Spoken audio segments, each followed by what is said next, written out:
Assalamualaikum warahmatullahi wabarakatuh. Bismillahirrahmanirrahim.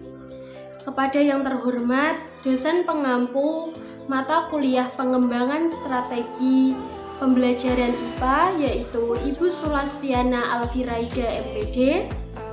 Dan alhamdulillah pada kali ini kami dari kelompok 3 akan mempresentasikan hasil diskusi kami mengenai aplikasi PCK pada pembelajaran IPA materi Tata Surya kelas 7 SMP semester 2. Kami dari kelompok 3 yang beranggotakan saya sendiri Izzatul Ulia, ada rekan saya Eva Widyastuti, Erinda Fajar Erianti, Puput Pujiani, dan Alif Maulana Muazzam. Pada aplikasi PCK materi Tata Surya ini berada pada kompetensi dasar 1.11, yaitu menghargai dan menghayati ajaran agama yang dianutnya. 2.11 menunjukkan perilaku jujur, disiplin, tanggung jawab, peduli, toleransi dan gotong royong, santun, percaya diri dalam berinteraksi secara efektif dengan lingkungan sosial dan alam dalam jangkauan pergaulan dan keberadaannya. 3.11 menganalisis sistem tata surya, rotasi dan revolusi bumi dan bulan, serta dampaknya bagi kehidupan di bumi. 4.11 menyajikan karya tentang dampak rotasi dan revolusi bumi dan bulan bagi kehidupan di bumi berdasarkan hasil pengamatan atau penelusuran berbagai sumber informasi. Indikator pencapaian kompetensi 3.11.1 menjelaskan karakteristik komponen tata surya, 3.11.2 mendeskripsikan gerak planet pada orbit tata surya, 3.11.3 membandingkan gerak rotasi dan revolusi bumi, 3.11.4 menguraikan planet-planet penyusun sistem tata surya. 3.11.5 menguraikan berbagai fase bulan, 3.11.6 menganalisis rotasi dan revolusi bumi dan bulan serta peristiwa yang diakibatkannya, 4.11.1 mencari informasi mengenai dampak rotasi dan revolusi bumi dan bulan bagi kehidupan di bumi dari buku dan internet. 4.11.2 menyajikan karya tentang dampak rotasi dan revolusi bumi dan bulan bagi kehidupan di bumi berdasarkan hasil penelusuran dari internet dan buku. Dari indikator pencapaian kompetensi, terbentuklah tujuan pembelajaran melalui model pembelajaran PJBL diharapkan peserta didik mampu. 3.11.1.1 menjelaskan karakteristik komponen tata surya dengan percaya diri. 3.11.2.1 mendeskripsikan gerak planet pada orbit tata surya dengan percaya diri. 3.11.3.1 membandingkan gerak rotasi dan revolusi bumi dengan percaya diri. 3.11.4.1 menguraikan planet-planet penyusun sistem tata surya dengan percaya diri. 3.11.5.1 menguraikan berbagai fase bulan dengan percaya diri. 3.11.6.1 menganalisis rotasi dan revolusi bumi dan bulan serta peristiwa yang diakibatkannya dengan disiplin. 4.11.1.1 mencari informasi mengenai dampak rotasi dan revolusi bumi dan bulan bagi kehidupan di bumi dari buku dan internet dengan penuh rasa ingin tahu. 4.11.2.1 menyajikan karya tentang dampak rotasi dan revolusi bumi dan bulan bagi kehidupan di bumi berdasarkan hasil penelusuran dari internet dan buku dengan penuh tanggung jawab. Beberapa planet memiliki satelit. Satelit itu berputar mengelilingi planet dan bersama dengan planet lainnya mengelilingi matahari. Materi selanjutnya yaitu matahari sebagai bintang. Matahari merupakan bintang yang memiliki massa sangat besar. Karena gravitasinya, matahari menjadi pusat tata surya. Meski bukan bintang terbesar, namun matahari menjadi bintang paling besar bagi manusia di bumi karena jaraknya yang cukup dekat dengan bumi. Jarak matahari dari bumi sekitar 149 juta kilometer, sehingga sering dibulatkan menjadi 150 juta kilometer. Jarak inilah yang disebut dengan satuan astronom. Diameter matahari diperkirakan sekitar 1.390 km, Matahari tersusun atas 71% hidrogen, 27% helium, dan sisanya merupakan unsur-unsur berat. Materi selanjutnya adalah dampak rotasi dan revolusi bumi. Dampak rotasi bumi antara lain terjadinya siang dan malam, terjadinya gerak semu harian matahari, perbedaan zona waktu, perubahan arah mata angin, perbedaan ketebalan lapisan atmosfer, dan yang terakhir, perbedaan percepatan gravitasi di berbagai daerah. Selanjutnya yaitu dampak revolusi bumi. Yang pertama, terjadinya gerak semu tahunan matahari, terjadinya perbedaan waktu siang dan malam, terjadinya perubahan musim di bumi, dan yang terakhir adanya rasi bintang yang tampak berbeda di setiap bulan pada kalender Masehi. Materi selanjutnya yaitu gerhana. Akibat pergerakan yang dilakukan oleh bulan, bumi, dan matahari, suatu saat akan terjadi peristiwa yang dinamakan gerhana. Berdasarkan posisi matahari, bulan, dan bumi, terdapat dua jenis gerhana. Yang pertama gerhana matahari dan yang kedua gerhana bulan. Gerhana bulan merupakan situasi di mana sinar matahari yang menuju bulan tertutup oleh bumi, sedangkan gerhana matahari merupakan situasi di mana terhalangnya sinar matahari menuju bumi oleh bulan. Dan materi terakhir yaitu terjadinya pasang surut air laut. Peristiwa naik dan turunnya air laut dari keadaan normal disebut dengan pasang dan surut. Air laut mengalami pasang surut sebanyak 2 kali dalam sehari. Peristiwa ini terjadi akibat pengaruh gaya gravitasi bulan dan gaya gravitasi matahari.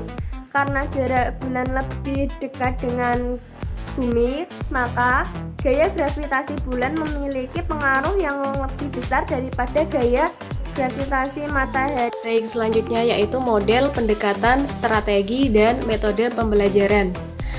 Kelompok kami memilih model pembelajaran PJBL yaitu Project Based Learning atau pembelajaran berbasis proyek karena KD kami yang 4.11 itu berbunyi menyajikan karya. Jadi kami memilih model PJBL karena menyesuaikan dengan KD kami. Di mana tujuan pembelajaran PJBL ini adalah untuk meningkatkan kemampuan peserta didik dalam pemecahan masalah proyek. Yang kedua, memperoleh pengetahuan dan keterampilan baru dalam pembelajaran. Yang ketiga, membuat peserta didik lebih aktif dalam memecahkan masalah proyek yang kompleks dengan hasil produk nyata. Yang kedua, pendekatan yang kami pakai yaitu pendekatan saintifik di mana sudah dianjurkan dalam kurikulum 2013. Tujuan dari pendekatan saintifik ini adalah untuk mengembangkan karakter siswa. Yang ketiga yaitu strategi yang kami pakai. Strategi yang kami pakai yaitu discovery inquiry di mana nanti peserta didik dianjurkan untuk menemukan dan menyelidiki. Yang terakhir, metode pembelajaran yang kami pakai.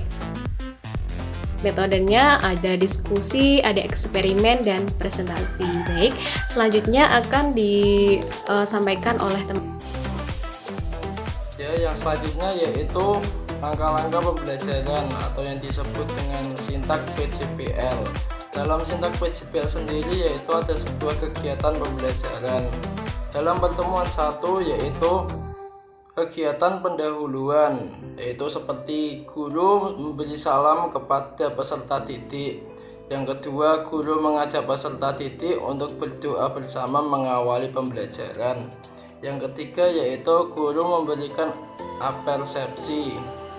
Dan untuk kegiatan inti yaitu menentukan pertanyaan mendasar seperti guru menyampaikan topik dan mengajukan pertanyaan kepada peserta didik dengan menggali pengetahuan awal tentang tata surya, yaitu seperti 1. Mengamati.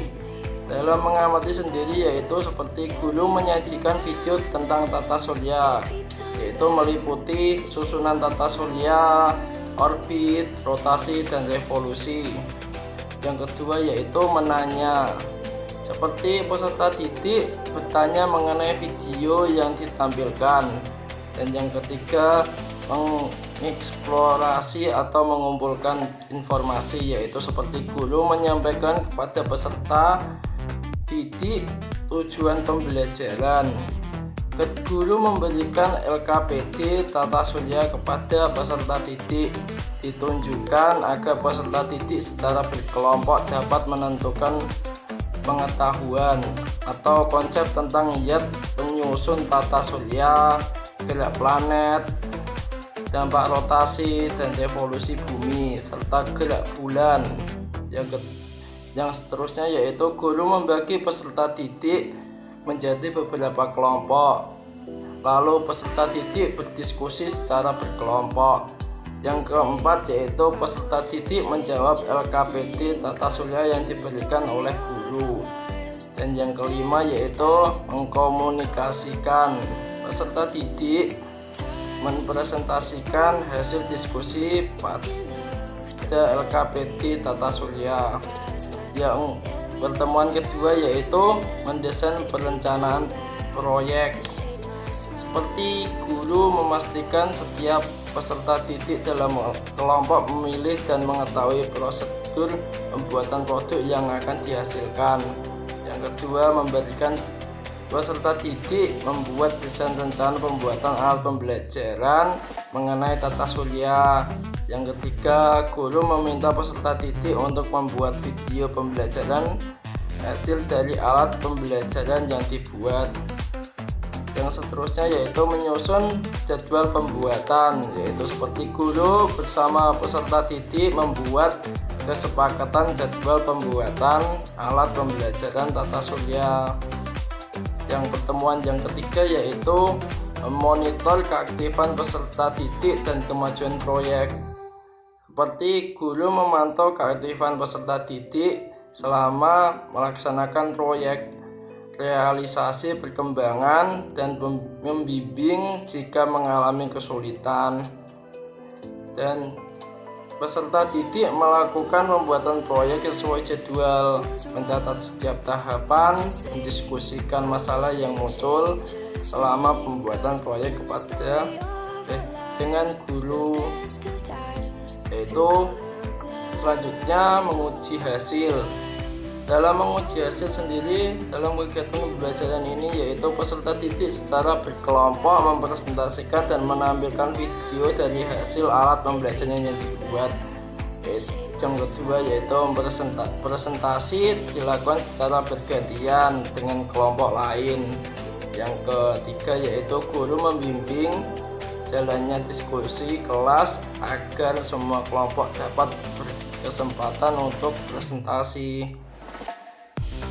Yang seterusnya yaitu evaluasi pengalaman belajar. Seperti guru membimbing proses pemaparan proyek, menanggapi hasil. Selanjutnya, guru membimbing peserta didik untuk merefleksi atau menyimpulkan hasil pembelajaran. Setiap peserta didik mendapatkan laporan. Peserta didik yang lain memberi tanggapan dan dibimbing guru menyimpulkan hasil proyek. Dan yang selanjutnya yaitu kegiatan penutup.